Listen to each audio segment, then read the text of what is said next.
The night was cold, and the alien city streets were darker than usual. A young alien girl walked barefoot, her small body trembling in the icy wind.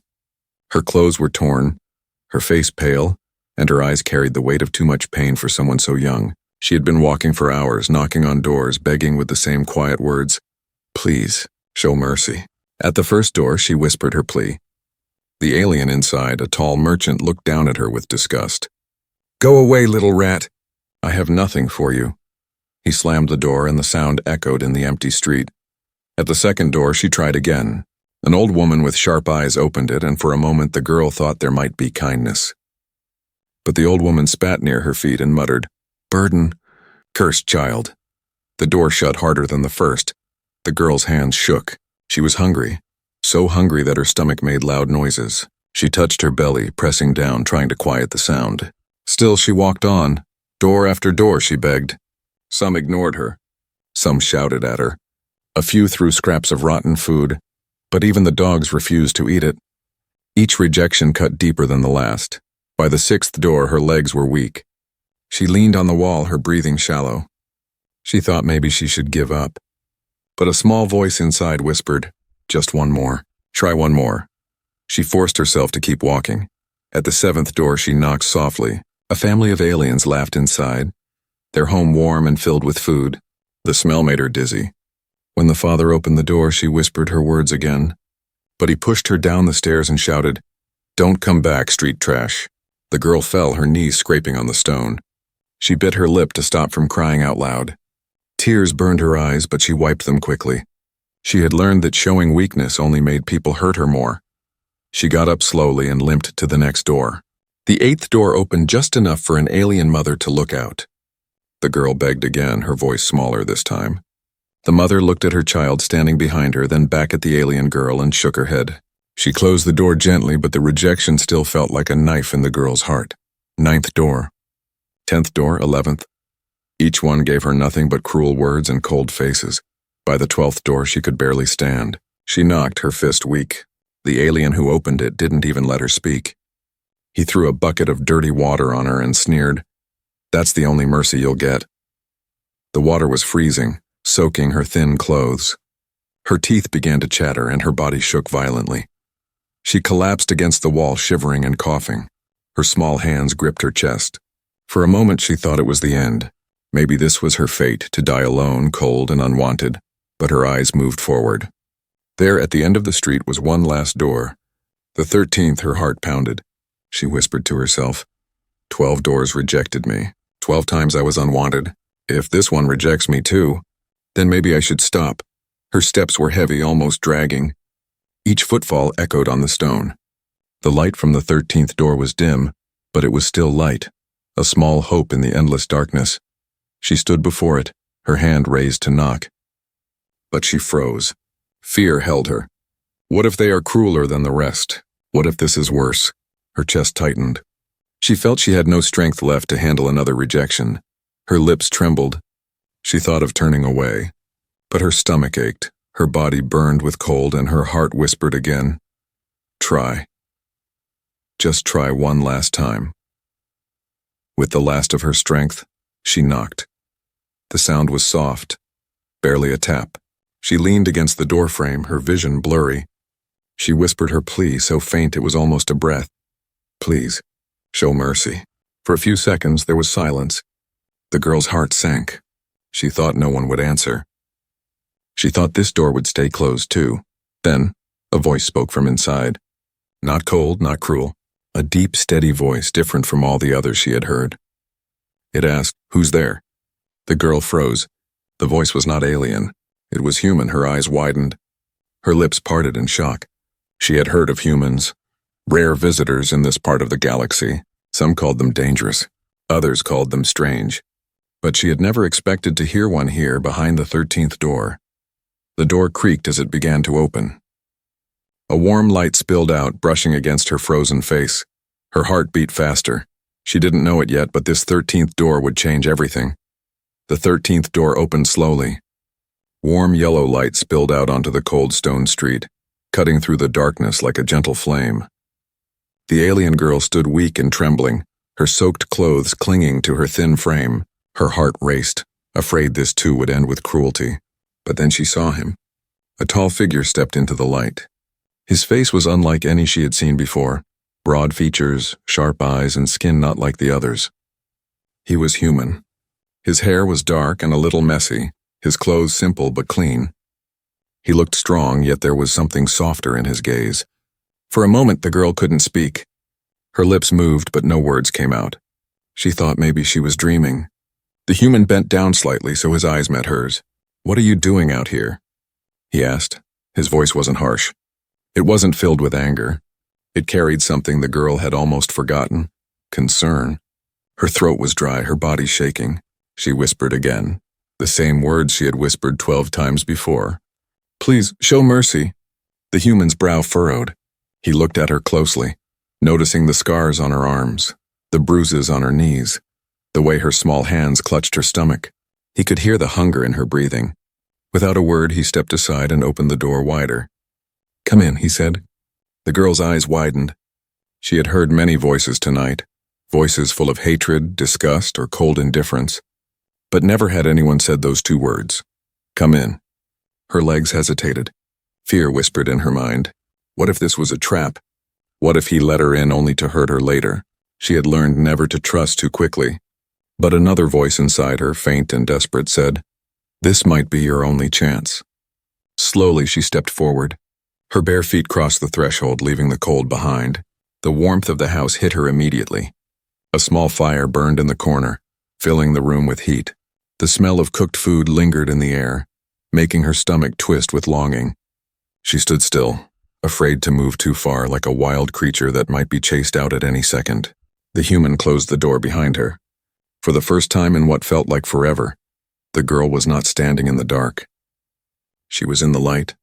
He walked past her and picked up a blanket from a chair. Without hesitation, he draped it around her shoulders. The fabric was rough but warm, and her body almost melted into it. "You're freezing," he said. "Sit by the fire." Her eyes darted around, unsure if she should obey. But her body ached too much to resist. She lowered herself onto a small rug near the flames. The heat touched her skin and she shivered again. But this time not from the cold, her body was adjusting to warmth. The human moved to a table where a pot sat. He poured soup into a bowl, steam rising from it. Then he carried it to her and placed it gently in her hands. The girl looked down at it, her eyes wide. She hadn't seen real food in days. The smell made her dizzy, but her hands shook so badly that she almost spilled it. "Easy," the human said. He crouched in front of her, steadying the bowl. "Take your time. Eat." She lifted the spoon slowly, almost expecting someone to snatch it away. But no one did. She placed the soup in her mouth and her whole body reacted. The warmth slid down her throat, filling the empty pit of her stomach. She ate another spoonful, then another, faster and faster, until tears filled her eyes. The human didn't stop her. He just watched, his face unreadable but his eyes soft. Finally, when the bowl was empty, she wiped her mouth with her sleeve. She whispered, almost afraid of the answer, "Why?" The human tilted his head. "Why what?" "Why, help me?" she asked. Her voice cracked. She had to know. Every other door had slammed on her face. Why was this one different? The human looked at her for a long moment. Then he spoke simply, "Because you needed it." The words hit her harder than the cold ever had. She stared at him, trying to understand. Was kindness really that simple for him? For so long, kindness had felt like a legend, something that no longer existed in her world. Before she could say more, a sound came from outside. Whispering voices. The human's eyes narrowed. He walked to the window and pulled the curtain slightly aside. In the shadows of the street, several aliens were gathered, watching his house. Their faces were grim, their eyes filled with something dark. The girl froze, clutching the blanket tighter. She recognized those eyes. They weren't just neighbors. They were hunters. The human closed the curtain. His jaw tightened, but when he turned back to her, his voice was calm. "Finish warming yourself. You're safe here." But in his heart, he knew this wasn't true. Safety would not come so easily. The 13th door had opened, and now both their lives had changed. Outside, the whispers grew louder. "That human let her in," one of them hissed. "He'll regret it." The girl lowered her head, tears sliding down her cheeks. She whispered to herself, I should never have knocked. I've brought trouble to him. But the human heard her, and his answer was steady. Trouble or not, you knocked. And that means I answered. The fire flickered, the shadows deepened, and both of them knew this was only the beginning. The fire crackled softly, filling the room with warmth. The alien girl sat close to it, clutching the blanket around her thin shoulders. Her stomach, once empty and screaming, now felt heavy with the warm soup she had eaten. For the first time in days, she didn't feel like she was dying. But her heart still raced with fear. The human moved quietly around the small room. He set aside the pot, placed the dishes back on the table, and pulled another chair closer to the fire. His movements were calm, but his eyes kept flicking toward the door.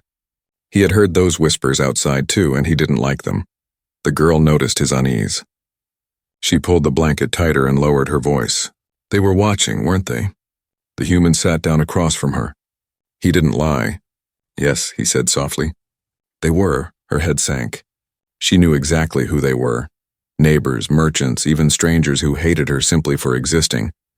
Their whispers were always the same. Burden. Cursed child, unwanted. She had learned to live with their cruelty. But now she had dragged a human into her misery. Her eyes glistened as she whispered, I shouldn't have knocked. I brought trouble to you. The human leaned forward, resting his elbows on his knees. His eyes locked onto hers, steady and serious. You knocked on my door. That makes you my guest. And I don't turn away my guests, her lips trembled. No one had ever said such words to her. To everyone else, she was something to be cast aside. To him, she was worth sheltering. She didn't know how to respond, so she stayed silent, staring into the flames. Minutes passed.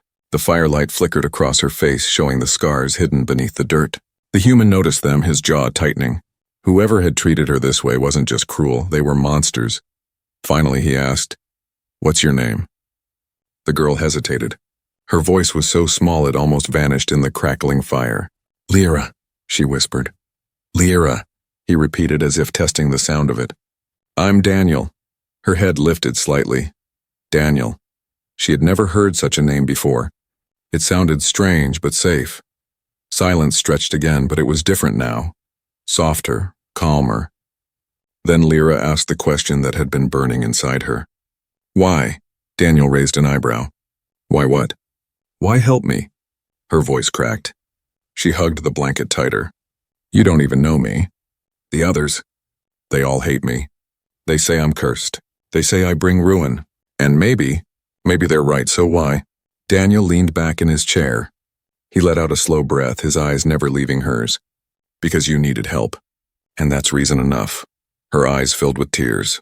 The words were so simple, yet they carried a weight she had never felt before. Because you needed help. No one had ever thought her worth helping. Not once. Until now. But even as warmth touched her heart, fear returned. She shook her head. You don't understand. If they saw me enter your home, they won't forgive you. They'll say you betrayed them. They'll make you regret it. Daniel's gaze hardened. Let them try. The fire popped loudly and Lyra flinched. She stared at him, studying his face. He wasn't like the others. There was no fear in him. No shame in helping her. Only resolve. But resolve wasn't always enough. Outside, footsteps echoed faintly in the street. A group of aliens passed by, their whispers sharp like knives. Daniel's jaw tightened again. He rose from his chair and checked the lock on the door. Then he looked back at Lyra. You need rest, he said. You look like you haven't slept in days. Her eyes darted nervously. Where will I? Daniel pulled a folded blanket from a shelf and spread it out on the floor near the fire.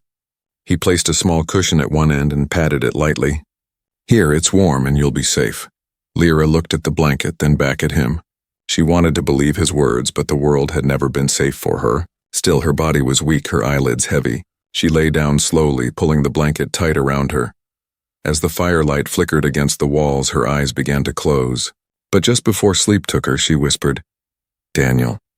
He turned from where he was checking the window. Yes? Will you still be here when I wake up? Daniel's voice was firm. I will. Her lips curved into the smallest smile. Then sleep claimed her, her breathing slow and soft. Daniel stood silently watching her. She looked so fragile, as if a single harsh word could shatter her completely. But there was something else too. A faint glow beneath her sleeve where a scar pulsed faintly with light. He frowned. It wasn't normal. It wasn't just a scar. His hand hovered near the curtain. Outside, the whispers had not stopped. Neighbors still lingered in the dark. He could feel the tension building like a storm waiting to break. He whispered to himself, "What did I just bring into my home?" The fire burned low, shadows stretching across the room. Daniel sat back in his chair, his eyes on the sleeping girl. He had no answers, only questions. But one thing was certain. When she had knocked on the 13th door, his life had changed forever. The night was quiet inside Daniel's small home. Outside, whispers faded as the neighbors drifted away, but Daniel knew they would return. People like that always returned. Near the fire, Lyra slept soundly, wrapped in the blanket he had given her. Her breathing was slow, her small chest rising and falling with each breath. For the first time in who knew how long, she looked peaceful. Daniel sat in his chair, staring at the faint glow under her sleeve. At first he thought his tired eyes were tricking him. But no, it was real. Every few seconds, a dim light pulsed from her arm. He frowned. It wasn't natural. He debated whether to wake her, but she needed rest. Instead, he leaned back and closed his eyes, though he didn't let himself fall asleep. Hours later, before dawn, a sound woke him. Lyra shifted under her blanket, whimpering. Her face twisted with fear, as if she were trapped in a nightmare. Daniel quickly moved to her side. "Lyra," he whispered softly. "You're safe. It's just a dream." Her eyes shot open, wide with terror. She sat up fast, clutching her arm to her chest. The blanket slipped, and for the first time Daniel clearly saw the glowing mark. It wasn't just a scar. It was a strange symbol, burned deep into her skin, glowing faintly like fire trapped beneath the flesh. Daniel froze. "What is that?" Lyra's eyes filled with tears. She shook her head. "Please, don't send me away, please." Daniel didn't answer right away. He had never seen anything like it. In all his travels across different colonies, nothing had resembled this mark. He lowered his voice. "Tell me the truth, Lyra, what is it?" Her hands trembled as she pulled the sleeve up. The mark stretched from her wrist to her elbow, a twisting symbol that seemed alive. The glow pulsed with her heartbeat. "It's why they hate me," she whispered. "It's why they call me cursed." Daniel sat down beside her. "Cursed? Why?" She stared into the fire, her voice shaking. "Because this mark means I don't belong. It means I'm a danger to them. My parents. They hid me when I was born. But someone found out. They said I carried ruin. They said I should be destroyed." Daniel clenched his fists. Destroyed. They had wanted to destroy a child. Lyra's voice grew smaller. "I don't remember much about them. Only fire, screaming. Someone carried me away, told me to run. I've been running ever since." Her words struck Daniel like a blade. He could see the truth in her eyes, the exhaustion of someone who had known nothing but fear since birth. But the mark. It was more than just a scar. Daniel leaned closer, studying it. "Does it hurt?" "Sometimes," she admitted. "Sometimes it burns like it wants to tear me apart. Other times, it whispers." Daniel's brows furrowed. "Whispers?"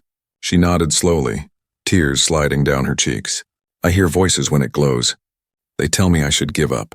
They tell me I'll never be free. That's why no one wants me. They say I carry death inside me." The fire popped loudly and both of them flinched. Daniel took a deep breath.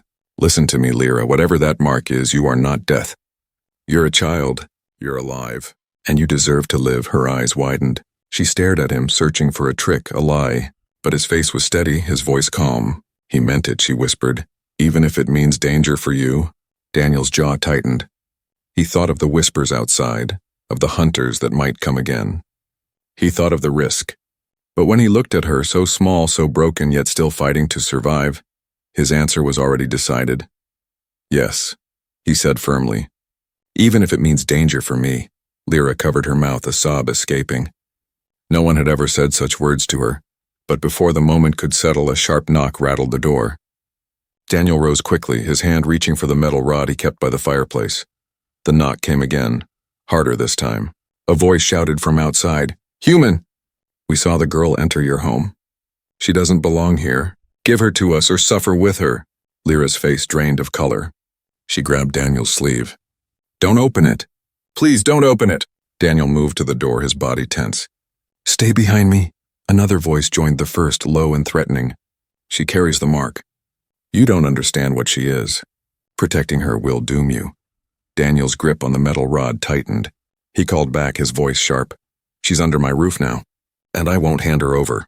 The voices outside hissed with anger. Then you've chosen death, human. Footsteps retreated into the night, but Daniel knew this was not the end. It was only the beginning. He turned back to Lyra, who was trembling against the wall. He crouched down, placing a hand gently on her shoulder. They'll come again, he said quietly. And when they do, we'll be ready. Lyra's eyes searched his, full of fear and hope tangled together. You really mean to fight for me? Daniel nodded once. Yes, because no child should face this alone. The fire burned low, casting long shadows across the room. Outside, the city slept.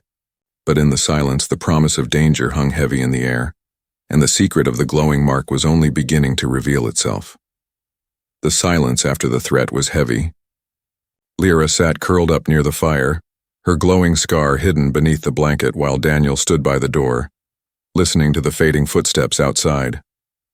He knew they would return. The tone of their voices was clear. This wasn't just hatred, it was a promise of violence. Daniel tightened his grip on the metal rod. His home was small, hardly a fortress, but he wasn't the kind of man to hand a child to wolves.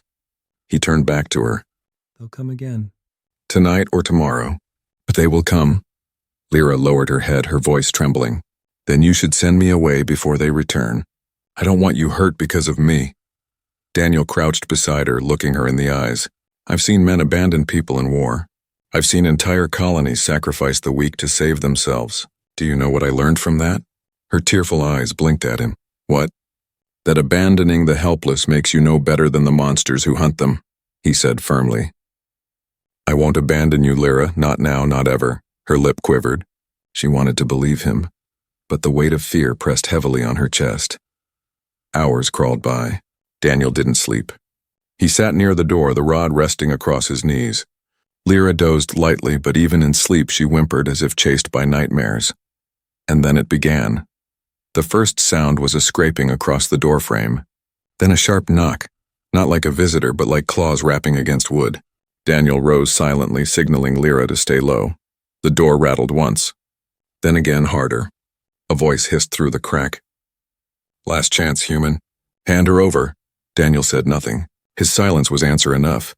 The door slammed violently, shaking on its hinges. Shadows moved across the window, figures circling the house. Daniel could hear them whispering to each other, planning. Lyra clutched her blanket tightly, her eyes wide with terror. She whispered, There are too many. Daniel's voice was steady. Then we make sure they know this won't be easy. The first blow came suddenly. The door cracked as something heavy struck it. Daniel braced himself, pushing against it with his shoulder.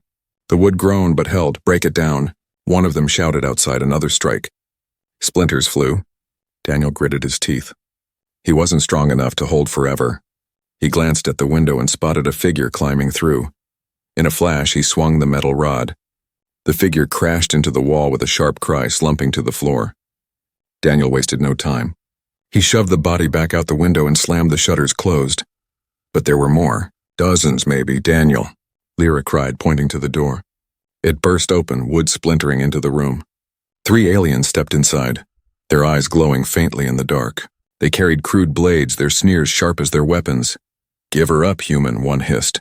She is marked. She is doom. Daniel stood between them and Lyra.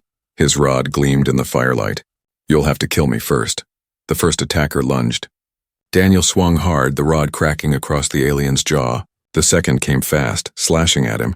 But Daniel blocked with the rod, sparks flying as metal struck metal. The third tried to dart past him toward Lyra, but Daniel shoved him back with a fierce kick. Lyra screamed, covering her ears, but the mark on her arm began to glow brighter. The light pulsed wildly, and the attackers froze for a moment, their eyes wide with fear.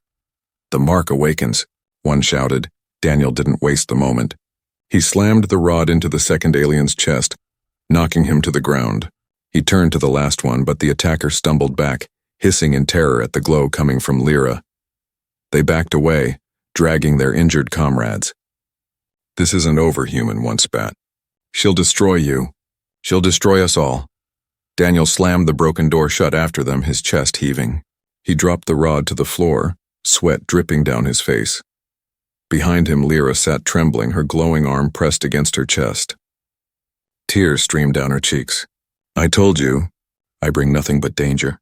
They'll keep coming until... She choked on the words. Until you give me up.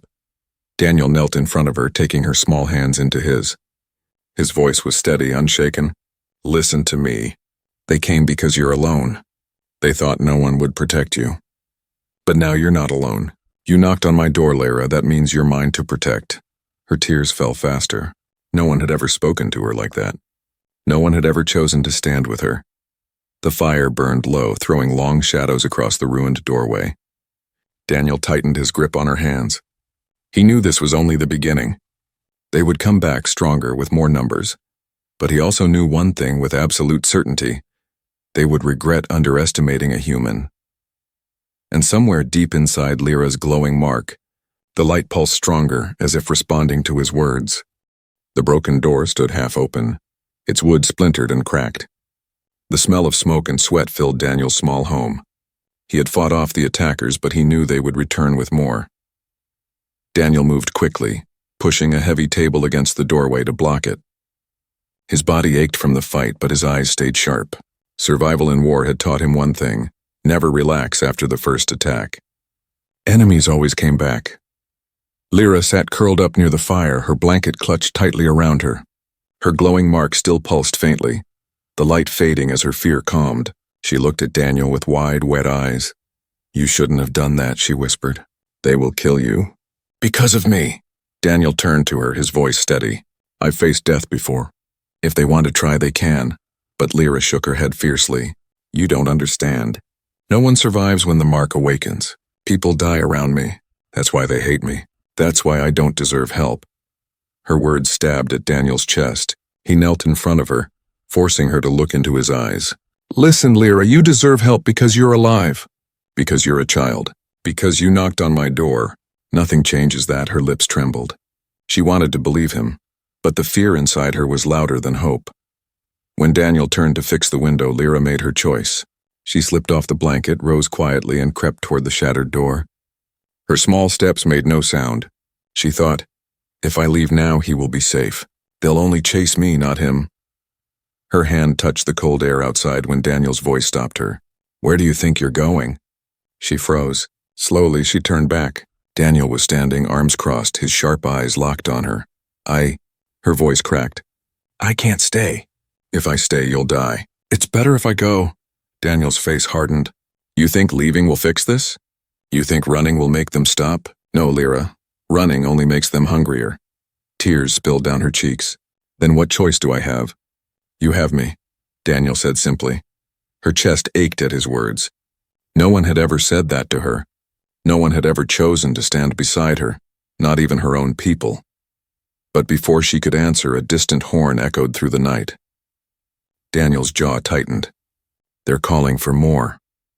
He moved quickly, gathering what little supplies he had: a water flask, a small pack of food, a knife. He strapped the rod to his belt. Then he turned to Lyra. We can't stay here. They'll come back with numbers we can't fight in this house. Fear struck her. Then where will we go? Daniel placed the pack over his shoulder. Somewhere safer. Somewhere they won't expect. Lyra hesitated. Her body screamed to run, but her heart whispered to trust. She stepped closer to him, clutching his sleeve. You really won't leave me? He looked down at her, his expression steady. Not now. Not ever. The bond between them grew stronger in that moment, forged in fear and hope. They slipped out the back, moving through narrow alleys. The city was asleep, but shadows moved in the distance. Daniel kept Lyra close, his eyes scanning every corner. At one point she stumbled, her knees weak. Without hesitation, Daniel lifted her into his arms. She gasped softly, unused to such kindness, but he carried her with ease.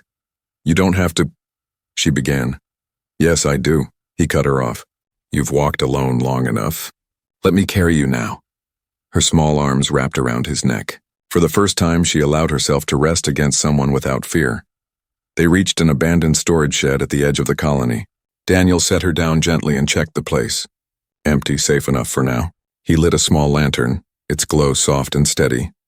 Lyra sat against the wall, watching him. Why? She whispered again, the same question that haunted her. Why go this far for me? Daniel knelt in front of her, his voice low but firm. Because when I look at you, I don't see a curse. I see a child who deserves better. I see someone who has been hurt too much already. And I see someone worth protecting. Her tears spilled freely now, but they were different, softer, almost full of relief. She whispered, "No one has ever said that to me." Daniel gave a small smile. "Then I'll say it again as many times as you need. You're not alone anymore, Lyra." The lantern light flickered, casting long shadows across the shed. Outside, distant footsteps echoed as the hunters searched the streets. But inside, something had changed. The bond between the human and the alien girl was no longer just about protection. It was about trust, and that bond would be tested sooner than either of them imagined. The old storage shed was silent except for the faint hiss of the lantern. Lyra sat against the wall, her eyes half closed, but sleep would not come. Her mark pulsed faintly beneath her sleeve, reminding her that danger was never far away. Daniel sat near the entrance, his rod resting across his knees, listening for footsteps outside. Hours passed, and then it came, drums. Heavy, slow, echoing through the colony. Not just hunters this time. A mob. Daniel rose instantly, his muscles tense. He peered through a crack in the wall and saw torches moving like fire snakes across the dark streets. Dozens of figures marched toward them, voices rising in anger. "They've found us," Daniel muttered. Lyra's face drained of color. "Daniel, we can't fight them all." He turned back to her, eyes steady. "Maybe not, but we won't run anymore." The mob surrounded the shed within minutes. Torches lit the walls with orange light. Voices shouted in unison, "Give us the cursed one. She carries death. Hand her over, human, or burn with her." Daniel stepped outside. He stood tall in the lantern glow, his rod gripped tightly. The aliens shouted louder, their faces twisted with hate. "She's a child," Daniel roared. "A child who has done nothing but survive. And this is what you do? Hunt her, threaten her? Shame on all of you," the mob hissed, some lifting their blades. One figure, larger than the rest, stepped forward. His voice was cold as steel. "You don't understand, human. That mark on her arm is no curse, it's a sign. She is the lost heir of a bloodline that brings war. If she lives, countless will die. You protect her, you doom us all." Gasps rippled through the crowd. Lyra clutched her arm, tears streaming down her face. "It's true," she whispered. "I am the heir they fear. That's why I was hidden. That's why they want me gone." Daniel turned, looking at her through the open doorway. His voice softened. "And do you believe that, Lyra? Do you believe you were born only to bring ruin?" She shook her head violently, sobbing. "I don't want to. I don't want to hurt anyone. I just wanted someone to see me, to care." Her words pierced Daniel's chest. He turned back to the mob, his voice like thunder. "You hear her? She's no monster. She's a child begging for mercy, and 12 doors turned her away. But the 13th did not. And as long as she knocked on my door, she will never be alone again." The crowd stirred. Some lowered their torches uncertainly. But the leader snarled, "You would fight all of us for her? Then die with her!" The mob surged forward. Daniel gripped his rod and charged. He swung with fierce precision, knocking attackers back. Sparks flew as blades clashed. He fought like a soldier who had seen too many wars. Each strike fueled not by anger but by his promise. To protect. Inside the shed, Lyra trembled. Her mark glowed brighter and brighter, reacting to the danger. She pressed her arm against her chest, trying to contain it, but the light burst outward in waves. The attackers froze mid-step, their eyes wide with fear. "What is happening?" one shouted. The mark pulsed like a heartbeat, and for the first time Lyra did not fight it. She let the light flow not as a curse but as a shield. A barrier of glowing energy erupted around the shed, forcing the mob back. Torches flickered and died in the sudden surge. Daniel turned, seeing her standing in the doorway, her small body surrounded by radiant light. For a moment she looked like more than a child, she looked like hope. Her voice rang out, shaking with emotion. "I am not a curse. I am not your doom. I am just a child who wanted to live. And if living means being hunted, then I will live anyway." The mob hesitated. Some dropped their weapons. Others backed away, eyes wide with fear or awe. The leader, however, snarled and lunged at Daniel. Daniel met him head-on, swinging his rod with all his strength. The leader crashed to the ground, defeated. Silence followed. The mob slowly retreated, dragging their fallen leader with them. Their chants faded into the night, replaced only by the sound of crackling torches left behind. Daniel lowered his weapon, his chest heaving. He turned to Lyra, who collapsed to her knees as the glow faded. He rushed to her side, catching her before she fell. "You did it," he whispered. "You controlled it." Her tears spilled, but this time they weren't only from fear. "I thought I was a curse. But you believed in me. No one ever did before." Daniel smiled faintly, brushing a strand of hair from her face. "That's what makes the 13th door special, Lyra. It opened because you knocked. And because I answered." The shed stood quiet once more, but the world had changed. Lyra was no longer just a hunted child. She had found someone who saw her not as a curse, but as a person worth protecting. And Daniel knew his life would never be the same again.